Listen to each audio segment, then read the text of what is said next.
John Hoshore Sanford nasceu em 12 de março de 1864 no Brooklyn, Nova York, e era filho de Carl Smith Sanford, de origem inglesa, e Susan Claren Hoshore, de origem francesa. Cursou o Instituto Politécnico do Brooklyn, uma espécie de engenharia na época. John Sanford chega ao Brasil a bordo do navio Aliança, em Recife, no dia 26 de setembro de 1889, ano da proclamação da República. Sua missão: gerenciar a King Sutherland & Co., poderosa indústria de cortume situada na Filadélfia, Estados Unidos. Era uma multinacional americana. O objetivo da empresa era a aquisição de peles e couros de bovinos, caprinos e ovinos para alimentar sua grande indústria. Filadélfia localiza-se a 160 km de Nova York. Seu pai, Carl Smith Sanford, era industrial no ramo frigorífico em Nova York, daí a relação com a firma que lhe contratara.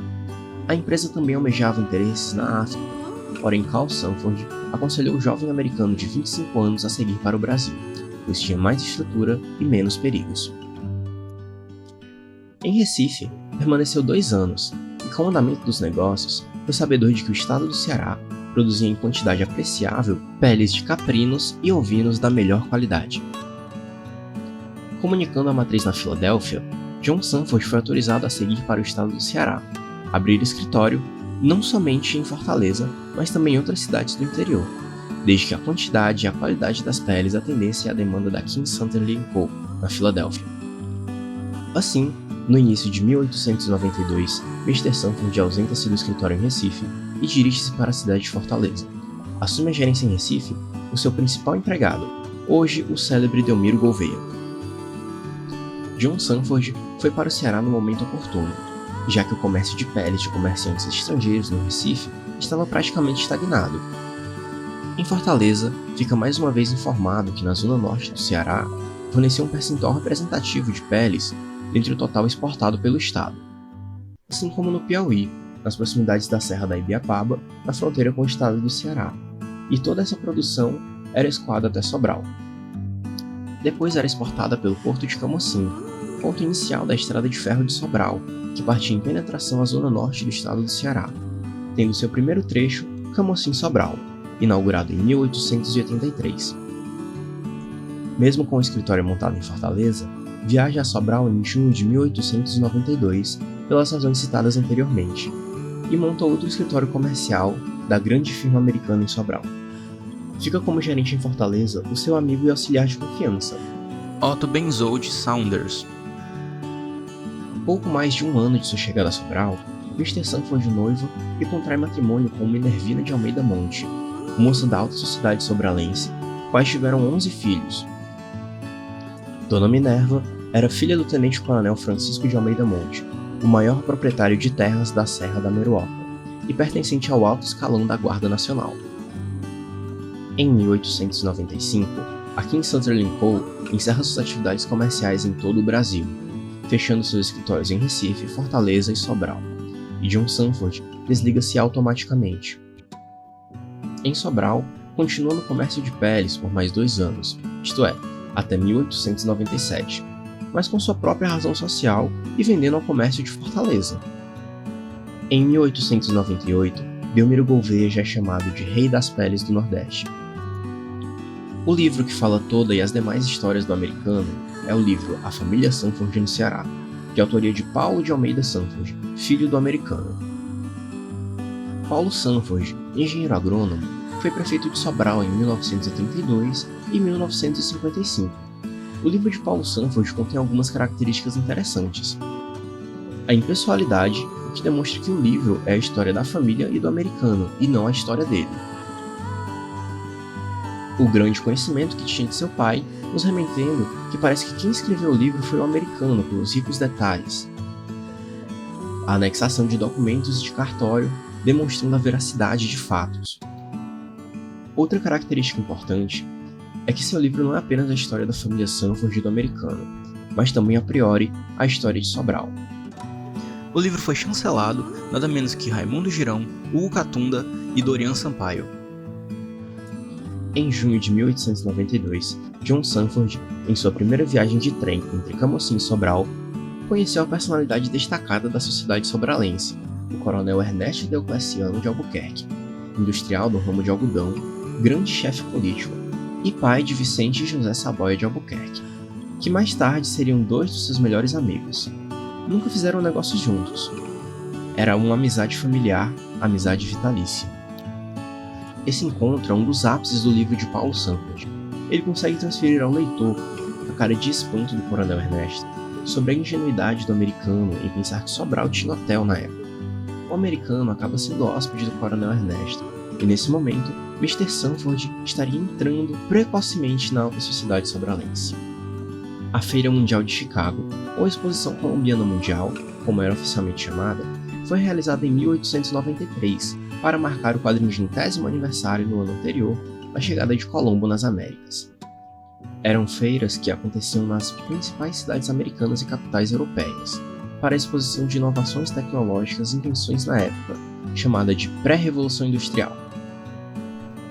John Sanford foi alertado por familiares em Nova York e, vendo a oportunidade de negócios, enviou pés de café do sítio Monte, ainda pertencente de seu sogro, tenente-coronel Francisco de Almeida Monte, e peles de animais, em que era representante comercial da firma da Filadélfia. Produtos muito valiosos na época. John Sanford recebe em seu nome pela participação na feira um medalhão de bronze com a seguinte descrição: To Commission of Sobral, para a Comissão de Sobral. Esse medalhão pertenceu a Paulo Sanford e hoje pertence a Liana Mascarenhas Sanford, atual proprietária do sítio Monte. Esses produtos foram como exportados, e cabe ressaltar que não existe nenhum registro de algum produto do Ceará na Feira de Chicago, daí a importância desse medalhão. Observamos também que a Feira de Chicago talvez tenha reconhecido Sobral como um estado ou país ou colônia, já que participaram 39 colônias, explicadas pela época ser chamada de Pré-Revolução Industrial, como já falado anteriormente. John Sanford compra algumas terras na Serra da Meruoca de seu sogro, incluindo o sítio Monte, da qual foi a casa construída em 1860, e contém a maior prensa de farinha da zona norte do Ceará, ainda em funcionamento até hoje. E então, em 1908, no seu sítio, ele monta sozinho o maquinário trazido dos Estados Unidos e levou vários dias com vários homens e animais abrindo a mata da Serra da Meruoca, sendo pioneiro e desbravador com a primeira usina de açúcar do Ceará. Uma verdadeira epopeia, como Paulo Sanford descreve muito bem em seu livro. Cabe mencionar que o maquinário veio pelo porto de Nova York até o porto de Camocim, e de trem de Camocim até Sobral, fazendo o translado mais difícil citado anteriormente. Na época, logicamente não existiam celulares. A passagem de Mr. Sanford era aplaudida e dita boca a boca pela população. Eram peças que pesavam toneladas e estranhas para uma gente que conhecia apenas enxadas e foices. Com a usina, surge uma nova feição da economia da região da Serra da Meruoca. O empreendimento de Mr. Sanford tinha até energia movida a um dínamo, e Sobral não detinha tal tecnologia. Sua indústria absorvia 80% da cana-de-açúcar da serra. Esse empreendimento durou praticamente 3 décadas, começando em 1908 e terminando em 1937, no governo Getúlio Vargas, por imposições do recém-criado Instituto do Açúcar e do Álcool. Em 1933, passou a sofrer limitações de cotas de produção cada vez menores, acabando por tornar economicamente inviável a continuidade do empreendimento, que foi a primeira agroindústria da Serra da Meruoca. Em 21 de novembro de 2023, é concedida a homenagem da FAEC, Federação da Agricultura do Estado do Ceará. A homenagem é calcada em Mr. Sanford ser um dos pioneiros na comercialização de couros e peles de animais dos bovinos, caprinos e ovinos, plantação de café e outros grãos, e principalmente por ter implantado a primeira usina de açúcar do Ceará na Serra da Meruoca, o agronegócio como um todo. Mr. Sanford fez a planta e construiu a casa que hoje abriga o Colégio Ribeiro Ramos. Em 1915 a 1917, contribuiu na construção da estrada de rodagem de Sobral-Meruoca, desde seus estudos técnicos até o final de sua construção. De 1918 a 1920, dirigiu a construção da rodovia Meruoca-Massapê, também desde os estudos até o final da construção. Em 1932, cooperou na construção da estrada de rodagem de Fortaleza-Sobral, no trecho compreendido entre Tapajé e Patos. Nessa obra, teve a cooperação do brilhante engenheiro Plínio Pompeu de Saboia Magalhães. De 1921 a 1923, foi convocado pela companhia inglesa Norton Griffiths Co., Limitada, para dirigir a construção do açude Patu, em Senador Pompeu.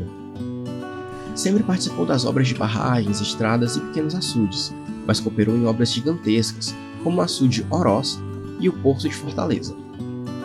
Em 2 de dezembro de 2022, John Sanford foi homenageado pela Câmara de Vereadores de Senador Pompeu, com a presença do prefeito e vereadores. O motivo da homenagem é claro, a construção da primeira etapa do açude Patu. Cabe mencionar um detalhe importante da época. O governo federal celebrou no mandato do presidente Epitácio Pessoa o Decreto 14.435, de 22 de outubro de 1920, contratando a empresa inglesa Norton Griffiths Co., Limitada, para suas obras, inclusive o açude Patu, e por sua vez a empresa contratava o americano. Analogamente, aconteceu com a americana Dwight P. Robson Co., Indústria, como foi o caso do açude Oroz. Tudo leva a crer que John Sanford, nas décadas de 1920 e 1930, era uma pérola da engenharia no Ceará, fazendo com que as empresas não contratariam um engenheiro inglês ou americano, o que seria mais caro, e o fato que o americano estava adaptado aos nossos costumes, língua e acostumado às altas temperaturas. A comunidade científica internacional devia dar mais valor da importância de Sobral. Não apenas que a deflexão da luz aconteceu aqui, mas também pela importância do trabalho de Henrique Charles Morizzi, que esteve aqui antes do eclipse para a instalação de estações meteorológicas e escolheu Sobral porque tinha via férrea e telégrafo, e preparou todo o terreno para a equipe inglesa que veio somente com o objetivo da comprovação da teoria da relatividade de Albert Einstein. Henrique Morizzi era o chefe do Observatório Nacional do Rio de Janeiro. Segundo o professor Emerson, diretor do Museu de Eclipse de Sobral, Henrique Morizzi fez toda a logística para as equipes brasileiras, americanas e inglesas. Ele corresponde por cartas com o bispo Dom José Tupinambá da Frota, Vicente Saboia, José Saboia e Leocádio Araújo, o intérprete oficial. Com certeza não se correspondia com John Sanford, porque talvez um americano escrevesse muito mal o português. Enfim, Henrique Morizzi foi o mentor do eclipse. A equipe inglesa se divide em duas, uma na Ilha do Príncipe no Golfo da Guiné, na África, chefiada por Arthur Eddington, e uma em Sobral, chefiadas por Andrew C.D. Kremlin e Charles R. Davidson. As duas equipes inglesas eram chefiadas pelo astrônomo real Frank Watson Dyson, do Observatório de Greenwich, em Londres. Na Ilha do Príncipe, o céu ficou encoberto, mas em Sobral, como previu Morizzi, foi um sucesso. Quando as equipes de cientistas chegaram na estação de Sobral, lá estava John Sanford, como intérprete não oficial, assim como o intérprete oficial Leocádio Araújo. A casa do casal Sanford foi muito importante, pois além de hospedarem Henrique Morizzi e sua equipe brasileira e os americanos Daniel Wise e Andrew Thompson, que ficaram temporariamente e depois se juntaram com toda a equipe inglesa e ficaram nas casas de José Saboia e Vicente Saboia. A casa que ficava a 250 metros aproximadamente da Praça do Patrocínio, onde estavam instalados os telescópios, que facilitou o trabalho do americano como intérprete. Podia ficar à disposição dos cientistas dia e noite.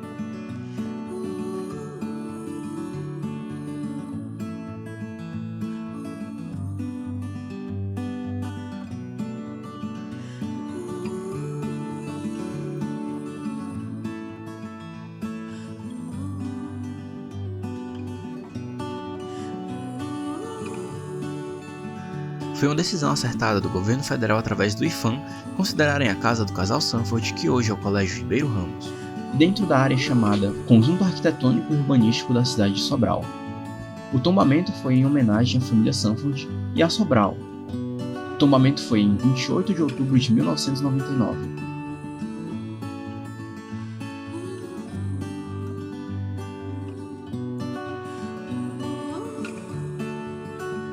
em 12 de dezembro de 2023, a família inaugurou no Colégio Ribeiro Ramos o auditório e o painel John Sanford.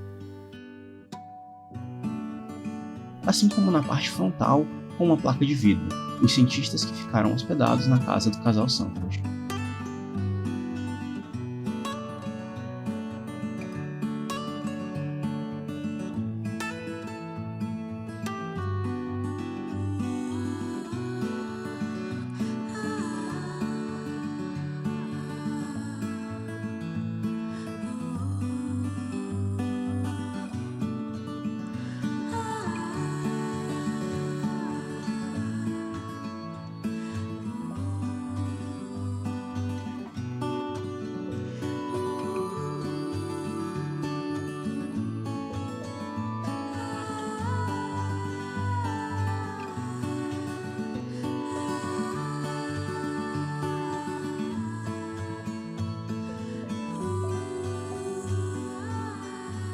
O casal Sanford recebe o cientista inglês Charles Davidson e Henrique Morise e sua equipe no sítio Monte, onde foram tiradas as fotos clássicas, e a luneta dessa foto está exposta no Museu do Eclipse em Sobral.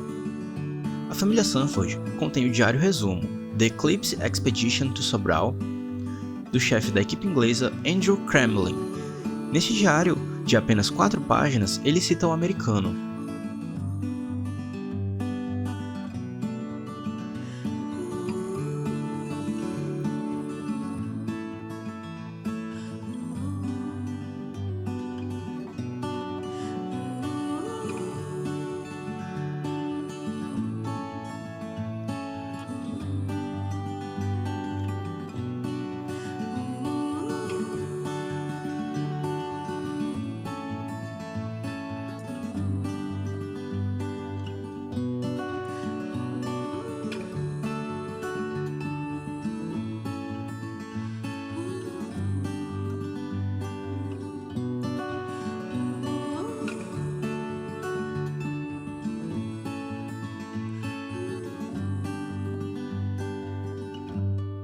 John Sanford é citado no livro Einstein, de Sobral para o Mundo.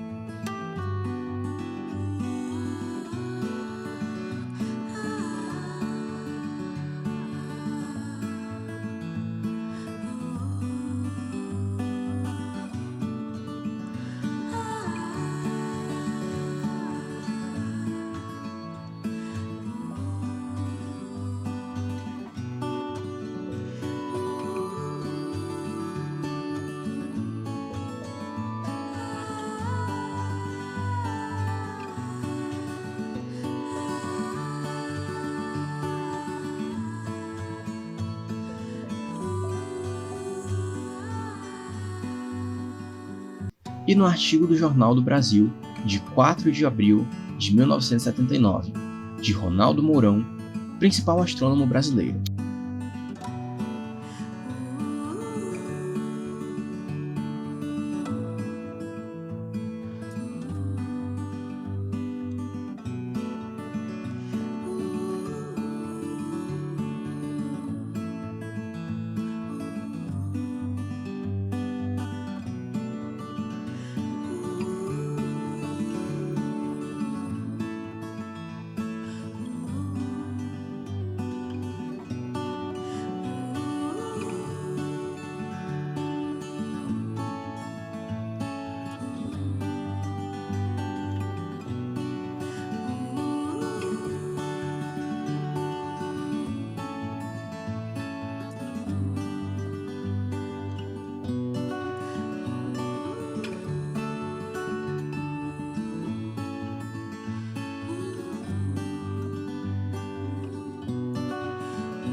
John Sanford falece em 1º de novembro de 1961, com 97 anos.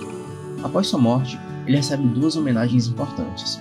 A primeira do jornal Correio do Ceará, no dia do seu centenário de nascimento, em 12 de março de 1964. É a seguinte manchete, de primeira página. Mr. Sanford foi colaborador de Delmiro Gouveia e instalou em Sobral a primeira fábrica de açúcar do Ceará.